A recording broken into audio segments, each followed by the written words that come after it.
This is a story about a very brave beaver.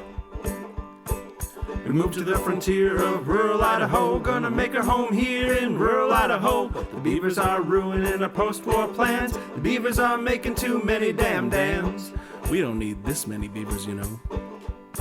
The Department of the Interior had been reintroducing beavers to Idaho wetlands after beaver numbers had been depleted due to previous overhunting for the fur trade.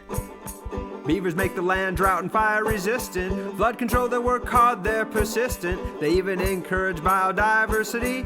Why'd you even move away from the city? If you'd stayed in Boise, beavers are mostly non-existent. The estimated value of a beaver's work over its lifespan was $300, equivalent to $6,600 today. Considering that it costs the Department of the Interior approximately $180 in today's money to move a beaver into Idaho, Idaho beavers have been a solid value proposition. Let's make one thing crystal clear. There's too many goddamn beavers here. Beavers make beavers we fear. And we don't want no beavers near. So Idaho Fish and Game decided to relocate these beavers to the remote and beautiful Chamberlain Basin. But there were no roads in, and transporting beavers by mule was suboptimal.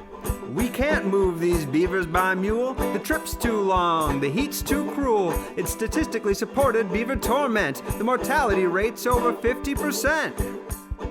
Introducing Mr. Elmo W. Heater, a pilot and game warden with Idaho Fish and Game, who had an idea. I have an idea and I know it's odd, but our current methods are severely flawed. Just hear me out and I'll make you a believer, 'cause I think we should parachute these beavers. Build a box that opens up on landing. It's got some holes and smart rubber banding. I just need a good beaver volunteer to test this aerial beaver gear.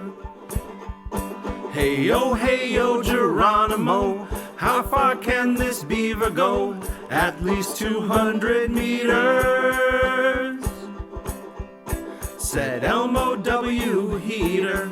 Geronimo was a beaver, male, elderly, and plain. And Elmo Heater was a believer in transplanting beavers by parachuting plane. So Elmo came up with this crazy plan. Geronimo was the bravest they had. They took a test flight and they pushed him out. He landed just right, we never had any doubt. Geronimo said, yeah, let's do it again. They tested this quite a few more times. Poor fellow, said Elmo W. Heater about Geronimo. He finally became resigned, and as soon as we approached him, would crawl back into his box, ready to go aloft again. Hey yo, Geronimo, how far can this beaver go? At least 200 meters, said Elmo W. Heater. Geronimo was a beaver, male, elderly, and plain. And Elmo Heater was a believer in transplanting beavers by parachuting plane. We transplanted 76 beavers this way. 75 lived at the end of the day. And Geronimo would not do without. He was sent along on the first flight out, with not one, not two, but 3 female beavers, a lovely array. Now Chamberlain Basin has beavers by design, and we have generations of Geronimo's line. We owe it all to one brave little guy, Geronimo, the beaver who learned how to fly. Turns out parachuting beavers is totally fine.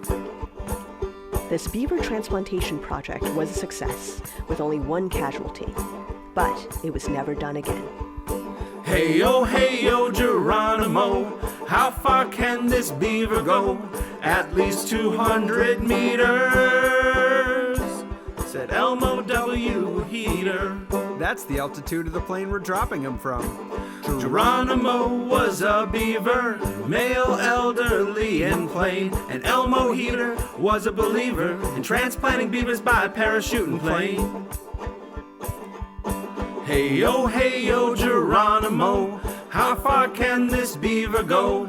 At least 200 meters, said Elmo W. Heater.